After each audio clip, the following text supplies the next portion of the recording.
If your people, swag, and your spaces were the only marketing you were allowed to do in 2026, would people understand your brand? Hi, I am Shelly. This is Unearth with Shelly Hughes. We talk about the good, bad, and the ugly of growing a profitable, passionate brand.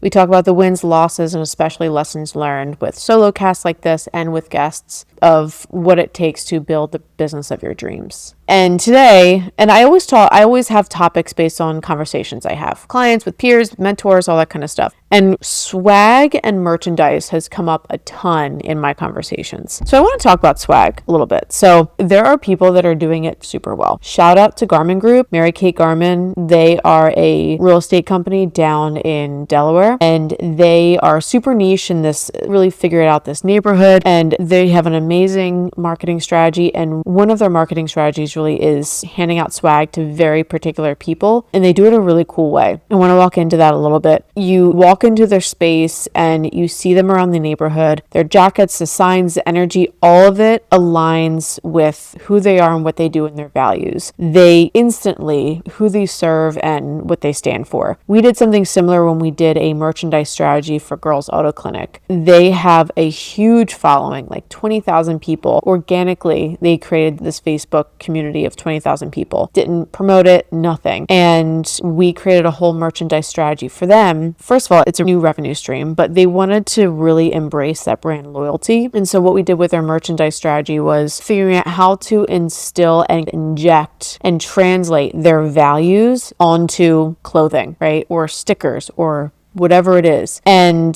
that was a really cool project, and I'll get into a little bit more, but your team, your swag, and really how you show up with physically, what your office looks like. I feel like that's swag, right? If you have clients come into your office, all of that can't be an afterthought. That is your marketing. And sometimes it's the most important marketing because it's that constant reminder of who you are. And it's a perfect example of how when you develop a brand and if you develop a marketing strategy, you can't just think of top of funnel, right? Your brand and your marketing has to touch every piece, every touch point that a customer, an evangelist, a high value connector, every touch point they have with you, right? So you just have that brand consistency. So you are known for something very specific. If your swag and your office and all that stuff, it's boring, it's generic, or worse, chaotic, your brand really becomes on the line. I want to tackle a line that I talk to a lot of my clients about. And basically we say everyone in your business should look and feel and talk the same. And this is not about everyone wearing matching stiff uniforms or, these ugly black shoes, right? It's about consistent energy, vibe, visual cues that say we are on the same team. And so a high-end creative studio versus a blue-collar service business versus a playful, community-focused brand, they all are going to be showing up in different ways, right? What looking the same might mean for each could be the same color palette, it could be the type of clothing, it could be the accessories, but most importantly, it could be how you greet people, right? How you communicate, how you talk about the brand, how you talk about each other. And all this to say, when I bring this up to clients, it's usually such an eye-opener because they think of marketing as really top of funnel, but when I talk about branding really holistically and how it has to touch every part of your customer journey, they realize this, that everyone on their team has to look and act and feel and talk the same. They realize that their employees can be brand ambassadors, right? The person picking up the phone should be able to answer this same way of what does your business do best, or what are your business's values, as the janitor, as the CEO, as everyone in the company. And I think that mental shift is so important, especially for business owners, because they know it so intently, or else they should. If there needs clarification there, that's obviously step one. But it's also getting your people on board with that purpose of your company. And so you want to think of swag not as you want to think of it as a strategy, not as just junk. Swag can be very lazy, right? When a lot of times when you think of merchandise, we think of like pens and like cheap teas that end up in the donation pile. I remember Corona was doing this campaign. I think they're doing a whole campaign about like saving beaches or something. And we were down in Margate, New Jersey, and we came out of lunch and they said, hey, if you buy a Corona, you can then go down and put in this glass shredder basically to turn into sand. And so it's like we took our bottles, we went down the stairs, we put in this glass shredder, and then they gave us these like super crappy t-shirts, these super crappy glasses that just like bend. And I never even put the t-shirt on. Like it had this it was a white t-shirt, had this big Corona logo right in the front, and it felt like horsehair. Like it was so itchy and stiff. I'm like, what was the point of this? This is either going to be my painting t-shirt or it's going to go directly into the donation bin. And it went directly into the donation bin. And so how do you not do this? There's this like strategic swag checklist of, okay, if you want to embrace this journey, what are the things you should think about? First, it's for who? Who is your audience and what do they already wear? If your audience is Gen Z women, maybe it's like a cropped vest with your logo on it. Or maybe it's a pair like sweats. Maybe it's something the CEO says all the time down the leg, right? That's how you instill your values into your logo or into your swag. And unless you're Nike, yeah, Nike of course can have their big old swoosh across the chest. But how can you make people want to wear your swag on a normal day? Even, dare I say, going out for like lunch or something? How do you get them to wear it not just in the house? And that's a huge key. If it's a Gen X man, maybe it's a really nice golf shirt, right? And maybe it's a really tiny logo, but it's a really nice golf shirt. And so does it match your niche and your neighborhood? So for example, Garmin Group, they really embraced the locality. They went through their swag strategy is to really embrace the local. So whenever they do podcasts, whenever they do content, they're wearing their stuff, they're giving them their stuff out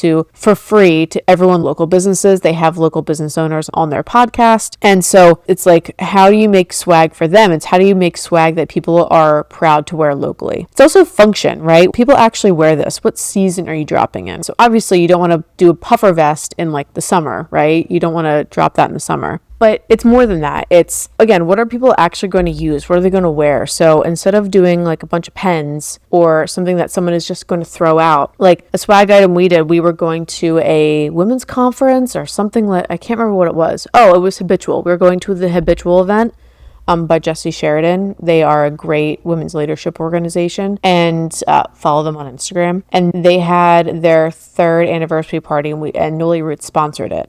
And in the bag, they were like, part of the sponsorship is you can put some kind of like something in the bag, like a piece of paper or like a flyer, whatever it is. And so what we decided to do is we really looked at the audience of who was going to be there. It's going to be women. It was going to be entrepreneurs. It's going to be women who are just hustling and grinding and try to build something, right? So what we did, like we could put like a little flyer in there. We could put a pen in there. I'm like, it's all so boring, right? So we're like, what would these women actually use? And actually, I can grab it. Hold on, let me go get it. So when you think of swag, it's not just about figuring out your values, it's figuring out your audience's values too. So what we did is we created these silk scrunchies.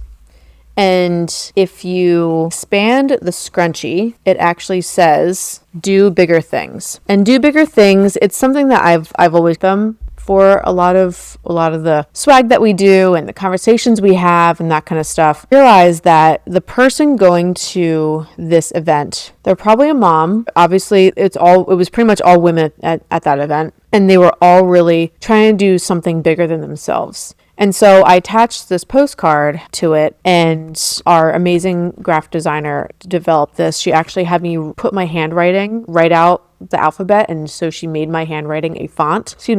I wrote this on the postcard. I said, "Hey gal, if no one's told you lately, you are doing a great job. We see you, juggling work, business, and life. This little scrunchie is your reminder to pull back the distractions, pause, and get focused. And remember, you don't have to do it all alone. Here's to holding it all together, Shelly." And this had such good feedback, and I'm so proud of this because this is exactly aligns with my philosophy of what a swag item should do. We knew exactly who it was for. We had a very specific function for it. It tied directly to our values and the values of the people that are wearing it. It's going to be used all the time. And I also like to, we think about for who, what is the function? I also like to think about the feeling. How should people feel when they're wearing it? And especially if with the note, they're always going to remember, do bigger things. It's always like pulling back those distractions, right? Which again goes back to our ethos of clarity over chaos.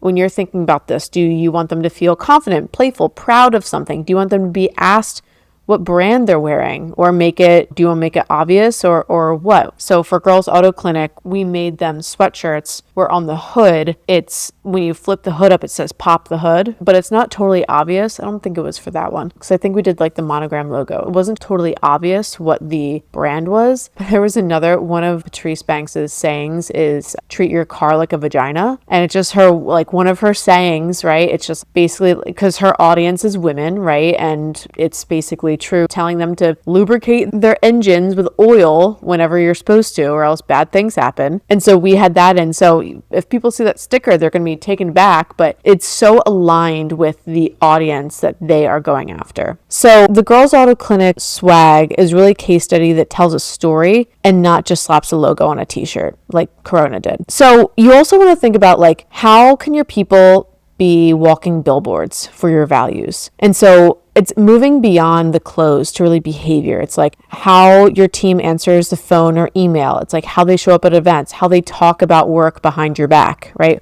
All these things, and it's culture and marketing and how all this aligns. That is this swag, merchandise, people strategy. It's how do people walk, talk, look, speak the same. And so tying it back to your core values. And so you want to define for yourself, what words do you want people to feel when they interact with your brand? And then ask, okay, does how we dress, how we talk, how we gift actually create those feelings? And so we give clients a notebook when they sign. We give them a notebook and it has do bigger things on it. We have no logo. There's no Nolia logo on it.